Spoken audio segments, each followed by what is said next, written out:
you're watching this right now, it's very likely that you have a mobile device, whether that's an iPad, an iPhone, Samsung device, or another Google smartphone, or any other smart device that you have. It's very likely you have internet connection, and therefore it's extremely likely that you have social media, that you stay connected with family, friends, peers, coworkers, colleagues, and you use social media to share parts of your life, and you can have a good laugh with social media, seeing your friends have a good time and sharing funny memes or sharing funny things. But beyond the scope of being able to connect with anybody that you want around the globe, I believe that social media has a huge negative effect on society as a whole. And I believe that it's a major cause for concern, and the impact is much greater than you can imagine. So if you're new here, welcome to the Milton Sharma Show, a show that discusses a variety of subjects through the lens of civil discourse. I'm your host, Milton, and today we're going to be discussing the subject of social media and the negative effects that I believe have been hidden from all of us. So recently I saw that the Netflix either CEO or some head of Netflix said that their top competition for streaming isn't another streaming platform, but is sleep. And it's crazy to me because they're trying to get people to postpone sleep, which is an integral part of our health, to stream shows, movies, TV series. And that can have a major impact on our health. But before I go into further detail, I wanted to inform you that I'm going to look at an NBC News survey that I will link below in the description, titled "Social Media is Linked to the Rise in Mental Health Disorders Among Teens." So this survey found that conclusion pretty much. Young adults born after 1995 are experiencing more mental health issues. Researchers point to a lack of sleep and the rise of social media. Mental health issues have risen significantly over the last decade, and the rise of digital media may be one reason why, according to a national survey. The research published by the American Psychological Association, or the APA, found sharp increases in the number of young adults and adolescents who reported experiencing negative psychological symptoms, specifically those born in 1995 or after. So that's pretty much millennials, Gen Z type of generation coming up. Coincidentally, the greatest spike in symptoms occurred in 2011, around the same time social media burst onto the scene. No corresponding increase was observed in older adults. So obviously this does not prove anything. With surveys, it's hard to say something is proof of causation, but more of a correlation. But clearly there has to be a reason for why this is occurring, why our younger generation is suffering these mental health issues, but the older adults that the researchers are studying do not have that same issue or issues. It's definitely a concern. Also, the new survey found that young people are not sleeping as much as previous generations, which may also play a role in the rise of mental health issues. Sleep deprivation affects mood and is associated with anxiety and depression. This makes a lot of sense, as not only social media but streaming platforms such as Netflix and Disney Plus and Hulu and Paramount and all the other ones I'm missing. All these shows are available for anybody at any time, at any hour. Whereas my grandparents' previous generation had TV shows that were limited to a certain hour in the day, and they couldn't stay up later to watch anything because there'd be nothing on television. There'd be nothing on their phones to watch. So therefore they would go to bed, get efficient sleep, not be exposed to light, and have a better night's sleep. And therefore it seems to be the case that the mental health wasn't at its highest rate as it is now. Now, I know what everyone's thinking. Research on mental health was not a priority back then.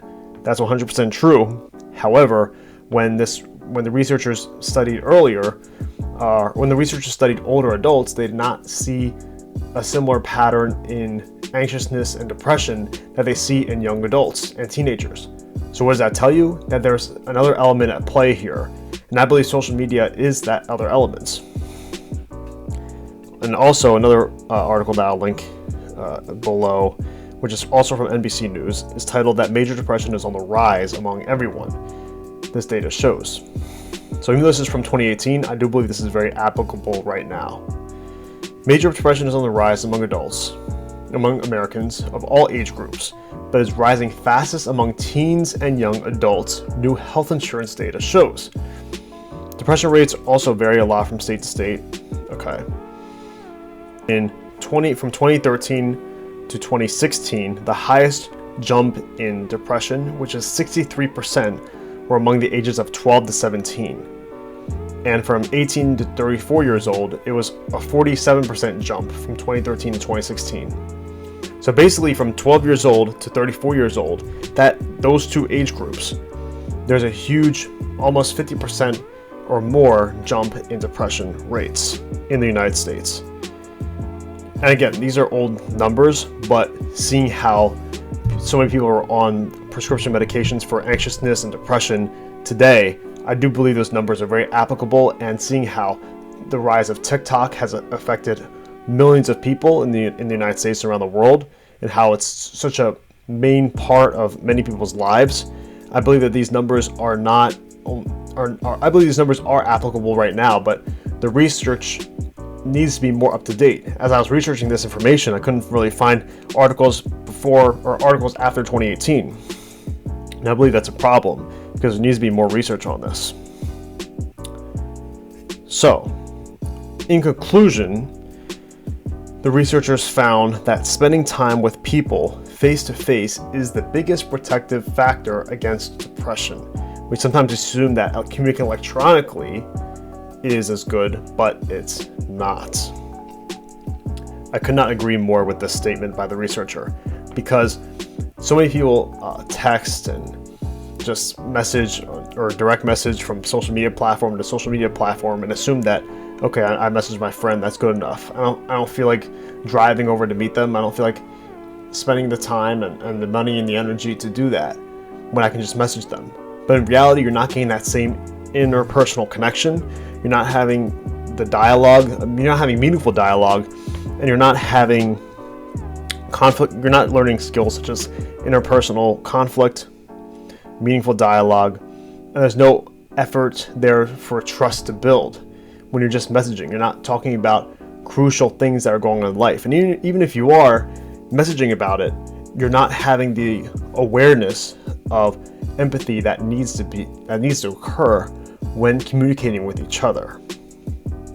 And that's why I believe, I couldn't agree more, that face-to-face communication is the biggest protection against depression, because when someone else shares empathy with another individual, that's when it can be most powerful. So, in conclusion, my opinion about it, social media is such a huge factor in our lives. And I use YouTube I use YouTube a lot, and there's a lot of people say YouTube may or may not be social media. I believe that it is, because you still have a search bar, you still have subscriptions to it, you can follow certain individuals and content creators. So with that in mind, I still use social media for this content here, and I don't believe social media is going anywhere. It's so highly developed since the early 2010s, and even before that, and the popularity has grown exponentially with the rise of so many technological ideas and advancements, that I don't believe it's going anywhere. So, what is the solution? I don't know. And I know that's hard to say, and it's not a fun thing to really say, but I really don't know what the answer is. Social media isn't going away, so there can't be solutions such as scratch social media off the surface of the planet and return back to in-person conversation only 24/7. I don't believe that's going to happen, because we rely so much on technology for communicating around the world, globally and domestically, via social media. But one thing that we can do is do more research on this and just be more aware of how we raise the next generation. So parents that are raising children of the next generation, use this research, look into it a lot more, and see how you should raise your children. Should they be exposed to social media at such a young age? Is it appropriate for them to experience high levels of dopamine that are very similar to unhealthy levels of dopamine in unhealthy lifestyles and unhealthy habits? Do you want your child to go through these things? I mean, seeing that the depression rate is at its highest between 12 years old and 17 years old is when a lot of self-development occurs with adolescence. A lot of friendships are being built. Communication is key. Popularity and all these cliques and all these social media milieus that are being formed between 12 years old and 17 years old, it's very important for a young person's development. And when they're potentially suffering from cyberbullying online or just bullying in person, if it's happening online and you don't know about it, that's something that is a concern for all parents everywhere. And I think that it's a very hard question to prescribe. It's a very hard thing to answer to because this is a new phenomenon in the United States, at least. And I don't know what the solution is, but I believe we need to be more aware of what we're viewing, what we are consuming, the information we're consuming, and be aware of the motive of these corporations. I'm not saying these corporations are evil for what they're doing, but they created a product that inherently is addictive. It has people always going on their apps 24/7.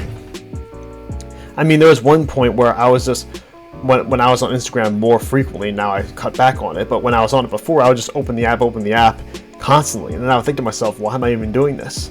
Because like my mind is literally being trained to just this addiction spiral of constantly opening and using applications, even though there's not really any net benefit for myself.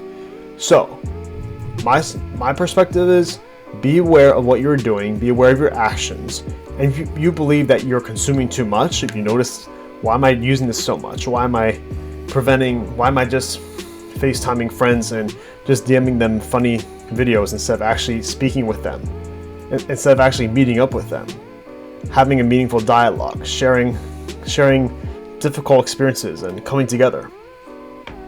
I believe that is what needs to be done. So, for everyone watching, thank you for tuning in. I'm your host, Millen, and please comment, share, subscribe to the channel, and listen to any of your favorite segments, and this segment as well, on your favorite audio platform. Thank you.